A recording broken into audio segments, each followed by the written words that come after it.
So right now I have John Viscount. Welcome to the other side.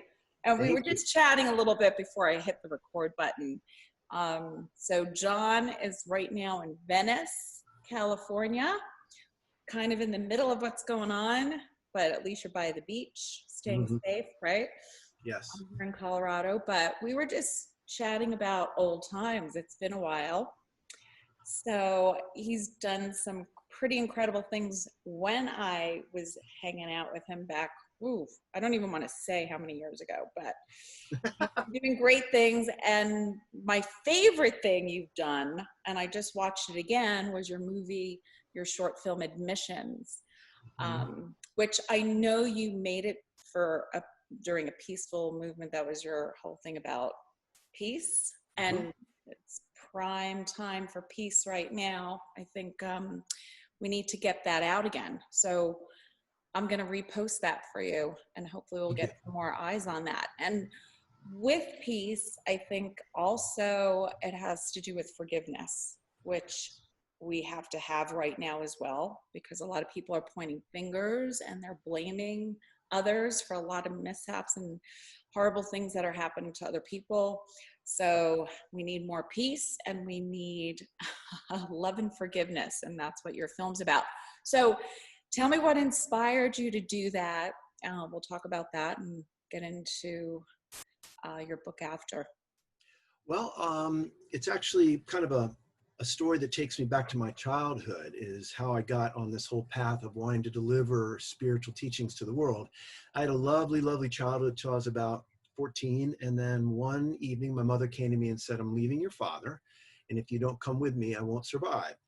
So I was the youngest, so she left my father while he was at work one day and took me out on the road, and we never had enough money to survive. He was pretty angry, and my mother had a bit of a drinking problem. So I had to become the man of the house at a young age. And because we'd started our journey with her in such a vulnerable position, I felt like I could never express my anguish. I just had to be strong. So I suppressed everything. And there was a lot of fighting, a lot of court battles, all that stuff. So what ended up happening, it started to manifest physically. So I started to suffer from something called cluster migraine headaches. And there's a really brutal form of migraines which come in huge clusters. Their nickname is actually suicide headaches, and the American Medical Association actually called them one of the worst pains known to mankind, even worse than childbirth, according to the testimony of people who've had both. So they would come in these massive clusters over like a 2, 3, 4 month period where I might get 50 or 60 of these at a time. And they really brought you to the edge of panic. They hurt so bad. And so the doctors started throwing all these medicines at me, and everything they could think of, from prednisone, a really powerful steroid, to euphorogenic painkillers, to Cafragot, everything.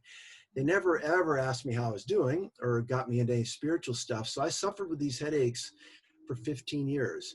And one day I said, I've had enough. And I just said, I'm going to go a totally different direction. I dove into Buddhism first and learned to treat my mental states as the sacred spaces that they are. And then from there, I just went on a tear that is not, it still goes to this day, 25 years later. I'm still studying every day of my life, 2 to 3 hours spiritual studies. And eventually the headaches were healed. And at that point in time, since I saw what they could do, I decided to dedicate my life to spreading those teachings to other people so they could get the main benefit.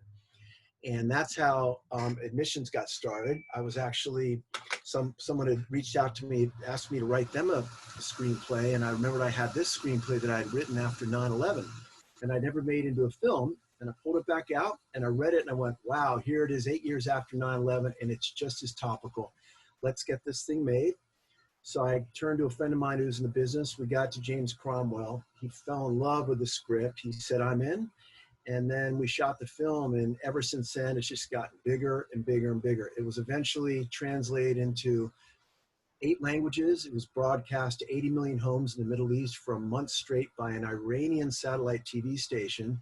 It still plays all over the world. It's now part of the official curriculum of the Stanford Forgiveness Project. So I go to Stanford twice a year, show the film and lecture, and then they use it in their, when they go around the world, the hot spots of hatred, they use it to heal. And they actually took it down to the country of Colombia, brought the Spanish language version down there. and did a lot of good down there. And I meet with Fred Luskin a lot. He's the founder of the Forgiveness Project, and he just thinks it's a crown jewel. He thinks it's given him an extra benefit to his own teachings. He's written some great books. He's done amazing work, but he says there's really nothing like putting people in the shoes of the people in the film, and they can experience it for themselves, and it comes up through them rather than a talking head talking at them. So, as you know, Diane, I'm a huge believer in the power of story to deliver teachings, because then people get a good story, and while they're getting a good story, little do they know they're getting teachings which can change their life. So It was so strong, John. You really built the characters. I was so believable. I felt the passion. I felt the compassion. The woman character, she was much more forgiving in the beginning than her husband. So tell me, did you have a dream? Did you just have, how were your thoughts coming? Because I think it's brilliant. Every time I watch it, I get the chills. I get the chills just talking about it. So how did you develop the characters? Well, it actually came through me really quickly. As you know, from all the creativity that you've done, our best work is done when we're not present, in a sense. It comes through you. I mean, my little egoic self is only going to do so much, but if I get out of the way and let unconditional love come through, that's when the big things happen.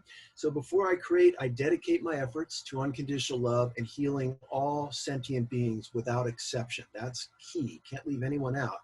So that film came through me within 2 days of 9/11. I saw that event and I went, oh no, we're heading into a really bad time. So as you know, the story, what I was really trying to do is get people to look a little bit more compassionately at terrorists, but to show both sides of it and that both sides have suffered. And so that script came through me like almost all in one piece within 2 days of 9/11, because I was just so much wanted to help after that happened. And then it's through the editing process, as you know, having written a book and stuff and all the other things you've created, it's really the editing that really polishes it. So I did some good editing, and then I just put it aside. And then when it was pulled out later on, when I had that fortuitous call, I read and I went, oh my gosh, this is like a filmic Sermon on the Mount. Let's get this thing made. So since then, I've dedicated my life to creating a whole slew of other scripts that do all the same thing, that use spiritual teachings to address various societal challenges. And I was just about to direct my next film on cyberbullying, the principle, when the COVID thing hit. And so the studios are shut down, but the second they come back online, I've raised $75K for that, and we'll get that shot. And that's very topical now with everything going and all the bullying. Yes, absolutely. So tell us about that. Can you give us a little hint, or you don't want to? Well, no, it's okay. So the admissions room, as you know, takes place in the admissions room of the afterlife. This is called the principal, and it takes place in a principal's room. And it takes you actually into the Bardo state, which is a Buddhist concept, that space between lives where you coalesce around your habitual thought energies and you vector off onto your next incarnation. So it takes place there, and I have a very wonderful teacher who's going to be just like James Cromwell, but this time it's going to be a female, and it's going to be an African-American woman, because females and African-Americans have been bullied so horribly. I want to put these really gorgeous teachings on non-duality and unconditional love in the mouth of this beautiful actress. We haven't cast it yet, but we're looking at some people, and then they can deliver the teachings which heal bullying. And I think that's going to be symbolically so powerful, because if you consider all the bullying blacks have gone through, and to see that coming from an African-American woman, to me, just feels perfect. That's perfect. So and the teachings, I mean, I think this has just as much spiritual worth as admissions. It's different, take you on a slightly different pathway, but I think it'll be helpful. I think it will speak to the eternal strength of love rather than the fake strength and the fake force of bullying and stuff like that. So I'm excited to get this thing made, and it'll go through all the channels that admissions have gone through. I mean, I've screened admissions all over the place, colleges, it plays in festivals all over the world, it plays in Catholic festivals, Buddhist festivals. It just keeps going, because as you know, the second I made it, I gave it away for free. And that's the same premise that the principle we built on. We're going to give it away for free. So it's freely used for everyone. So we'll get it done soon. Wonderful. Thank you for doing all this. I mean, this is what my platform's all about, showing how you can help people and heal people, and also showing the other side, what you did in admission. So with the bullying, are you going to show both sides, the victim and the... Absolutely. You're going to do the You're not same. really, Yep. yeah, you're not really doing a service for people if you're just further partitioning off humanity into us versus them scenarios. It's all about creating shared interest and common ground so you can see the suffering of the other, and now they become you because you identify that. So this, I definitely do that. I go back into the history of the bully, the bully's parents, and then the history of the bully's parent, where you see where all the bullying starts. And if you go back far enough, I think people are pretty loving naturally, but if they have a really bad turn in life and get bullied when they're young, well, they react the same way. They forget how to love, and that's the only way they know how to react. So I wanted to take it further enough back so people look at with more compassion at a bully. Instead of bullying the bully, you must love the bully. So if you really want to heal our world, you can't just love the victim. You have to love the bully too. And that's a guiding teaching of this. Gotta love both. I know it's hard, but when you learn to love the bully, what you're doing is building your own muscles of unconditional love, and those will serve you for the rest of eternity. So I feel strong about that. That's beautiful. And, you know, the bully is a person, and obviously they're bullying because they have hurt and they're going through stuff. So we have to be compassionate. We want to teach them not to bully, to channel their anger and frustrations another way. Do you show that in this, or Yes. we? Yeah, there's a lot of deep teachings, and it's an entirely different journey through life when you're always looking to turn every encounter into a sacred encounter by joining with people, identifying with your shared humanity, identifying with their suffering, knowing that everyone who's ever been born, from royalty down to poverty-stricken people, everyone suffers. And so you learn to cultivate a love and a respect for the noble effort of all human beings. Just to be born, any type of sentient being in this realm, it's in a sense a school, and it's very difficult. You learn hard lessons. So when you start to identify with the shared suffering and you start to find things that you love about everyone, suddenly you live in a world filled with people you love. So it's infinitely rewarding to get past your judgments and your grievances, because now you ascend to your true reality as a love being that I believe all people truly are. Nice. How did you do your research with the bully? Well, I've I seen mean, enough. with the bully person, did you talk to a bully person and talk to victims? Did you? Yeah, well, I mean, I've talked to a lot of people, and Okay. I've seen it myself, and I went through some bullying myself. I mean, nothing major, but I think we've all been bullied. I Right. mean, it happens in so many different ways. And frankly, I'm not on social media, but I see to my amazement how newspapers, the stuff I still read, like I still read print media because I'm a writer, and you'll see that they're pulling bullying quotes out of social media and putting it in print. It's like, my gosh, I don't even have to be on social media to see the brutality that's coming through people. And I think that another problem with social media is you can do it anonymously. So it really brings out the worst in people in a lot of ways. So hopefully this film will teach people all they have to gain. It's not about chastising people and getting their defenses up and backing them into a corner. It's letting them know there's a much more loving way to be. And when you do that, the reward will be yours. You have tons to gain when you let go of those lower vibrations. That's right. Well, when it comes out, I'll help spread it out over my Thank you. platforms as well. Why don't you tell everybody about your website? Well, spurred on by the success of admissions, I immediately started writing all these other scripts. I now have 14 short film scripts, which deal with a whole bunch of societal challenges. I have a couple other ones right now that we're really pushing. One's about human trafficking, and the other one is about racism. And so I started writing all these scripts thinking, oh, this is so great. Admissions was such a big success. We'll get a whole bunch of stuff funded. Well, it didn't happen because I don't do a lot of networking because I'm kind of usually in my cave, and that's something I'm trying to overcome now. And I'm actually reaching out to a lot more people. But I think what I found out was really hard to get a short film funded, which may not turn $1 million for someone. So I had to find out another way to do it. So when I went to DC, I did a fundraiser with Sharon Stone, and she introduced me to a woman by the name of Deborah Schiff. Deborah Schiff was in the first Clinton administration, and she fell in love with the work, and she introduced me to her legal team, and they said, what you need, John, is a nonprofit. She said, that'll help you to raise money. That'll bring more attention to your work. So I thought about it. I said, I don't really want to do this. And I kind of grinded back and forth. And eventually I said, let's try this.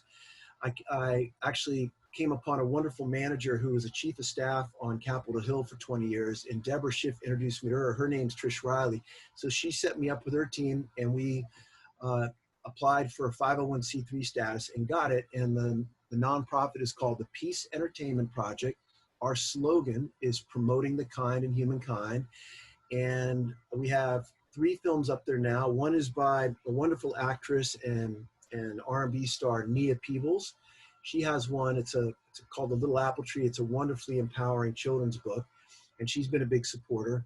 And then I've got another one, which is called The Highest High, which addresses opioid addiction, which I've dealt with. I wasn't addicted to opioids, but I used them for many years to deal with my cluster headaches. And then the third one is The Principle. But my real plan there is to get behind other content creators, mentor them, get them established. So not only do they have their first film made, but now they're established as peace voices in their own right. And since it's our 501c3, if they're accepted to our platform, all the money they raise is a tax write-off. So it's very helpful for them. So that's all coming online too. And I'm finding a lot of people circling back to my work going, you know, this whole peace thing that you've been on to for a while, I think that's really where we need to be. So I've been very grateful to find there's a lot of interest in what we're doing. So we'll see where it all goes. But PepStar is the name of the website. It's pepstar.org. And PepStar, if you want to think about it, the new pop star is a pep star. A pep star is a peace entertainment project star who uses their charisma, their talents, and their skills to address societal challenges, to uplift hearts and minds, and promote the kind in humankind. So I'm kind of rebranding pop star into a pep star. We'll see if we can pull it off. I need to get some research. I like it. I'm going to help you with this. So when you're great at branding. You're great at branding. I'm going to call you after this and we'll talk about it. This sounds fantastic. So however I can help, and you know, I'll be posting, I have a social media platform, so I could post it. It will get out there. So John, you are amazing. I'm going to definitely share your links to your website, and I want everyone to see admissions, and I can't wait for bullying to come out. What is the title, bullying? It's called The Principle. Oh, The Principle. I'm sorry. Yeah. The Principle. Okay, so that's going to be his next project. So we'll check in with you then. So as soon as shooting starts, I'm going to check in with you. We'll have you on again. Thank you. Okay. Well, thanks, John, for being on the other side. You're always a great friend and a great human being. You're always doing wonderful things. So are you. Keep up your great work. And I'm very, very honored to have been on your platform. Thank you, Diane. Thanks, John. Okay. Bye, everyone.